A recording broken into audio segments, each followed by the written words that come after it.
it's just so special for such our club, mate, our club. Lastly, after 57 years of pain, it's coming home. Hey there, TJ here, and welcome to Yeahthedees, where today I'm going to be going through round 2 against the Suns from last Saturday. It was a arm wrestle of a game, and that tends to happen with that kind of humidity up there on the Gold Coast. The ground was super wet, and that makes it a bit tough for tall forwards to take marks. Yeah, just an arm wrestle. The Suns, they always a bit up and about at the start of the year. They haven't had their faith beaten out of them yet by round 2, which, usually happens later on in the year with a few injuries or a few mistakes going through. So, we grinded it out and starved off their challenge, as the match report says. All right, so let's go through the first quarter. We didn't start the best, I guess, but, Gold Coast up on their ground. They know the conditions a bit better. Started off all right. Levi Casbolt definitely is providing an option for them up forward with the King Boy out for the year, which is quite unfortunate. Well, for the Suns, not really unfortunate for anyone else, but yeah. Max got the first goal. Took a bit of time to get there, 20 minutes of the quarter for us to get that. And then Ben Brown quickly followed along with Luke Jackson. And didn't Luke Jackson have a game? The media has just gone mental on him this week, and with the contract status and all that. So hey, let's get this chat out of the way. I have absolutely no fear that Luke Jackson's going anywhere. I know that he loves the club, he loves his role, and the team around him really give the structure for him to be able to be this unique unicorn. I think there's not a lot of... It's not really appealing for him to go back home to WA. He would be second ruck at Fremantle anyway, behind Sean Darcy. Yeah, West Coast are a bit of a rabble at the moment, so they're not really that appealing for players to go home anyway. So I don't think he's that money hungry. He just doesn't come across as that sort of guy. I think he really just wants to be happy and be around people he likes and play footy. And there was a lot of rumours around the grand final last year of his parents saying that they were going to move here. I'm not sure on any update of that, but yeah, that's I don't think the contract status is something that's going to worry Luke. I think he's just letting just do what they do, which is say, hey, you're hot property at the moment, let's hold off and ramp your value up to make sure we can get a contract as much as possible. But, the D's are pretty good with their money and managing their contracts and doing little things within the contract, so a player will get paid a lot either at the start or at the end of their contract to try and move that money around, and that will then average out. I think Jacko will be fine. I think he'll stay with the D's. I'm expecting probably a 2 or 3 year extension. Yeah, that would bring him to an age where I think he would possibly make that decision about moving clubs, but it's not happening anytime soon. It's maybe after 3 flags. But yeah, he finished the quarter great. We really turned it up in that last sort of 10 minutes of the quarter to get along and get back in front, which was good. So Gold Coast kicked 2-3-15 and we kicked 3-1-19. I think Gold Coast probably should have kicked another goal or two. They had plenty of opportunities in that first quarter. On to the second quarter now. Oh yeah, took Tuke Miller. Tuke Miller had a career best 17 first quarter disposals, which was pretty ridiculous. He was just everywhere in this game and just collected possessions like loose change. Yeah, we really ramped it up in this second quarter. We got our connection a bit better. I think Cozzy's pressure was absolutely immense throughout the quarter. Scored 3 goals pretty early in that one. Gold Coast got 2 in a row. I was quite worried when I saw Trent Rivers come off due to an injury. I thought, oh no, has he done his knee? Because I think he's vitally important in our back line. He's quickly became one of my favourite players as soon as he debuted, and I really value him in that back line. He can play short, he can play tall. He's perfect to come off the bench and replace somebody. Absolute jet, Trent Rivers. So I'm glad to hear that it was just a little tweak and he was able to come back on and play out some of the game, and looks to be fine for this week. So that's good news. I expected Ben Brown to kick a few more goals in this round, but then after seeing the conditions, I understand why he only got the 2. Bit of a hard night for high marking tall forwards, but for unicorns, not so much. It's just Luke Jackson's just absolutely insane. Great to see Tommy Mack get back involved and get a goal after spending a lot of time in the defence in round 1. A lot of people probably thinking he's not He's not getting as involved as he was last year, but there's just some games where he's going to be quiet and then he'll pop up and kick 3 goals in another game. He's playing his role, and that's basically running a defender ragged all game because of his fitness. So he is just wearing out defenders, making them rotate off, which is very different to what we do because Adam Tomlinson and Stephen May both played 100% game time along with Ed Langdon. So when you've got a limit of 75 interchanges and you've got 3 people that don't need a rest, that makes a huge difference. Especially in this game where you could see, especially at the end of the third quarter, how spent everyone was because it was such a high-paced game. The speed that the Suns have was very, very similar to the speed that we have. It was a good contest, you know. Would have liked to have seen it in slightly less wet and humid conditions. That I think watching these two teams play it like the Telstra Dome or Marvel Stadium again would be very interesting. If we faced this Sun side last year, we definitely wouldn't have been winning by 98 points. And it'll be very interesting to see what scalps they take this year. I think they're a good chance to upset a few clubs. I think we just rolled into the third quarter. You know, Bailey Fritsch got a goal. James Harms got a goal. Started to win around the contest, just getting a little bit more connection. And then I really feel like we, after this Cozzy goal, we pretty much put the queue in the rack. You know, we've got 4 goals up, and coming back from 4 goals generally is pretty difficult. So it was just, we didn't need to kick any more goals to win. We didn't. So we just held possession, held up that fourth quarter, and got the job done. It seems like Simon Goodwin's very much about just getting the job done rather than putting the foot on the throat, which is what we would all like. You know, we would all like to have 16 goals in a row or 18 goals in a row, however many we did in the grand final, and see that, you know, regularly, because geez, what a spectacle that was. And we definitely have the ability to be able to do that to a lot of sides and just rip them apart. But why do you need to put that effort in and risk injury and risk that overexertion when we're going to put away the 4 points anyway? So the last quarter was rather boring. You know, we missed 4 shots, I believe, because a couple was rushed. And look, it easily could have been a 5, 6, 7 goal victory. Roll out 13-point winners and bank the 4 points, and then onto the Bombers the next week. It wasn't much changes, just Christian Salem going out with his injury and Trent Rivers coming back in. It looks like it's going to be quite a few weeks for Christian Salem now. It looks like maybe 6 to 8 after that clean out. And then Jake Lever is going to be back for the Port Adelaide game, it seems, and then Michael Hibbert should be back for the week after, which is pretty good. Jake Bowey definitely played his best game in the red and blue. I thought he was incredible doing the Christian Salem role, getting 34 disposals at such a young age in your 9th game is super, and I'm really glad that he got the Rising Star Award for it. It's definitely well deserved, and I definitely think he's probably leading it. Like, spoiler alert, but the dude's already won a flag, plays in a premiership side, and has one of the best feet I've seen. He is just elite with his disposal efficiency. Hits targets under pressure. He has that same, like, footy slow-mo button that Christian Salem does, where it's just he has the ball and he always has enough time to make the right decision. And Jake Bowey has that in spades. And already knowing who's going to be the Christian Salem replacement is phenomenal.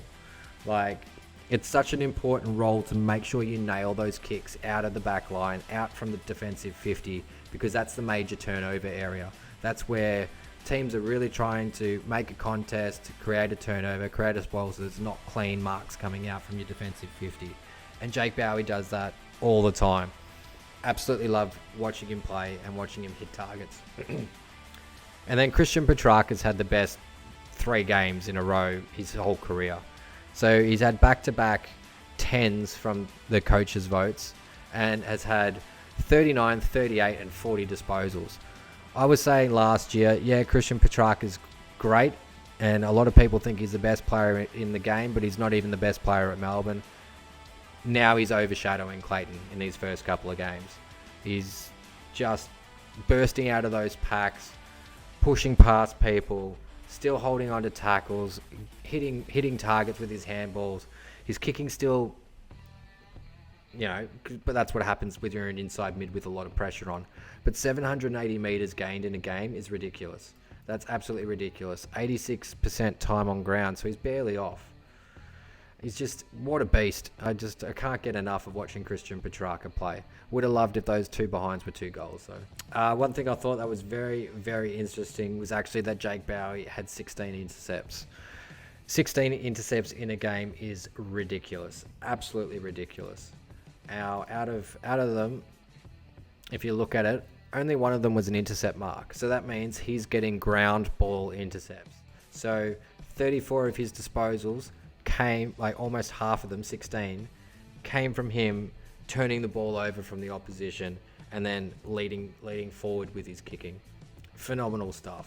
Adam Tomlinson, I don't understand how you can perform this well 8 months after ACL surgery. I've never seen anyone come back from an ACL this quickly, let alone play as well as he is, let alone play 100% of game time.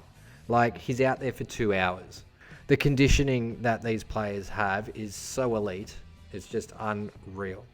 Stephen May was immense from the back line as well. 625 metres gained. Adam Tomlinson had 527. Clayton Oliver 521. Like, these are huge numbers. Usually you don't get more than 3 or 4 players over 400 and just going absolutely nuts. See, like, as comparison for the Suns, yeah, Tuke Miller was ridiculous with 944, but then bang, you've only got 3 other players who've got 500 or more. So that just shows how much we're driving the ball down the ground and recouping the meters from the other side. Now, Cozzy probably kicked goal of the year. It was pretty awesome, but I really loved Luke Jackson's grab out of the ruck and goal. That's just, can you imagine if he does that like once a game? Like, he just rucks in the forward 50 and just gone. He's gonna absolutely destroy some teams, and everybody can see it. Everyone can see how special this kid is, because as soon as the ruck's done, bang, he's a midfielder, and he can move and tap, and like, from him playing basketball for so long, he's got this really awesome spacing, because basketball's really played in tight. The court is like super small, and the way that you need to guard and make plays, you got to be really onto where you're touching or pushing balls and moving people, guarding, blocking, doing that sort of stuff. And that sort of spatial awareness, he really brings to the table when they're in the center square.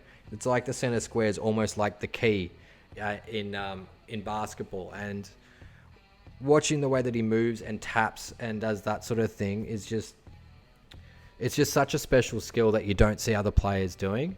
And you hear about people talking about Pendlebury with his basketball background. Well, how about Luke Jackson's basketball background and speaking about how that's changing the way that he plays the game, because he views it differently. He didn't play footy his whole life. He played footy for like 3 years before he got drafted. So his approach to the game and the way that footy's played is different. And that's what always changes the game, is when somebody comes with a completely different approach. It was like, I believe it was Alistair Clarkson that flew over to America and spent a lot of time with ice hockey coaches and to work out zoning and why they do that. Because footy before then was always man on man. Like, the defensive tactics hadn't really developed to that point until they did the Clarko cluster, and you know, the flood was a less mature formation of that idea by just putting numbers back. And yeah, it's just, you know, being able to take that sort of approach to it. And we know that Christian Petrarca loves basketball as well. His best mate's, you know, sitting out for the Nets at the moment. So that's going to be a huge advantage going forward for this midfield mix. And it really seems like Luke Jackson's going to be playing roughly 50% ruck time by the time we get to the end of the year. So that's going to be our point of difference, because every club needs to improve. Every club needs to change what they're doing, because all other clubs will work out how exactly they're playing and then try to diffuse it. So you want to change a little bit. You want to add 1% every week. So by the time you get to the finals, you're 25% better than what you were at the start of the year.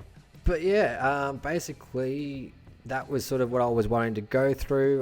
You can see here, if you make on the website, you can go to my stats and make some things up. Here's some things that I like. I really like to check out your kicking efficiency.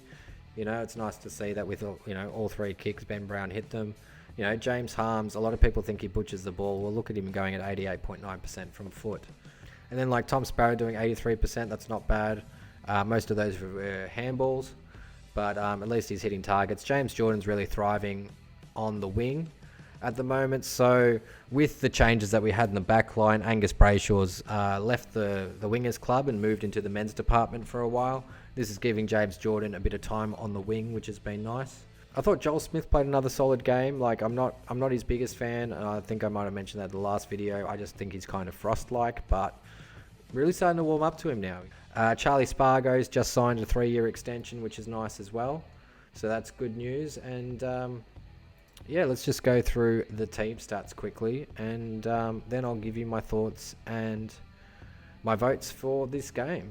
Probably overused it a bit. That's a lot of disposals. Most of the time we're usually about 350.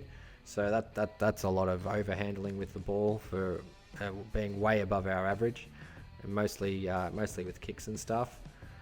Giving up 60 inside 50s is a lot, but only giving up 10 goals is very Melbourne-like, which is great to see. Yeah, I thought the umpires were pretty good. You know, they'll make some mistakes here, but nothing vital, nothing that really, you know, impacted the game too much. Clearances were clearances. We were a little bit cleaner in the middle. Yeah, broke even around stoppages, but yeah, post clearance we were a lot better. Yeah, one more contested possessions, had a hell of a lot uncontested possessions, just switching the ball, moving it around, sort of controlled a little bit more of it, took more marks. Just a game of footy, nothing too special. Some nice moments in there with like Cozzy's goal and just watching Luke Jackson tear it up, which hope we will see a lot more. All right, let's go through the coaches' votes. So Christian Petrarca got the perfect 10. He's gotten that now 3 games in a row if you count the grand final. I think that's only happened 4 or 5 times where a player has gotten the perfect 10 3 games in a row. Luke Jackson got 6, Jake Bowey got 5, Tuke Miller got 5, and Clayton Oliver got the 4, which was pretty good. On to my votes now, and I gave Alex Neil-Bullen the 1. I thought he was phenomenal with his pressure. He had 23 disposals, also had the most tackles on the ground. He had 9 for the game, and thought he did his role really, really well. He's really turning into the perfect role player, small forward, and we're really getting the value from him after investing so many games into him. So the hyphen is gotten the 1 vote today. I gave Stephen May the 2 votes, once again holding up the back line, directing traffic, also playing the whole game and getting a ridiculous amount of meters with his kicking, and yep, just real solid for him. You know, Casbolt was a bit of a handful and will be a bit of a handful for some defences, but Stephen May got the job done. Gave the 3 votes to Clayton Oliver. I thought he was really solid in this game without being too explosive or surprising, just putting his head down and getting the job done. Clayton Oliver takes the 3 votes. Gave Jake Bowey the 4 for his best game. I thought his influence all over the ground was phenomenal. I spoke about him before and how much I loved his game, and I love his feet and how good they are at hitting targets. Number 5, gave it to the unicorn, Luke Jackson. Dogga's just killing it, and yeah, I think everyone had him as the second best on ground. And of course, Christian Petrarca gets the 6 again. So good old Norm, doing well. So onto the leaderboard, we have Alex Neil-Bullen and Jack Viney both on 1 vote each. Stephen May on 4, Clayton Oliver on 3, Ben Brown with 3 as well. Jake Bowey and Ed Langdon both have 5 each. Luke Jackson with the 9, and Christian Petrarca is leading with the perfect 12. So that's it for my round 1 review and thoughts. Thanks for your time. Thanks for listening. Please let me know your thoughts in the comments. I'd love to hear them. Love to interact with you if possible. What was your favourite things from the game? Yeah, let me know. Anyway, go D's, and I can't wait to smash the Bombers this week. So yeah, see you at the ground. Petrarca!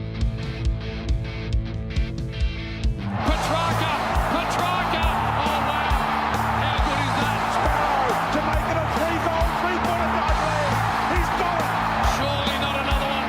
Handball to Oliver, streaming through. Bang! Bang, bang, bang! Melbourne are the premiers for 2021! And it's just so special for such our club, mate, our club. Lastly, after 57 years of pain, it's coming home.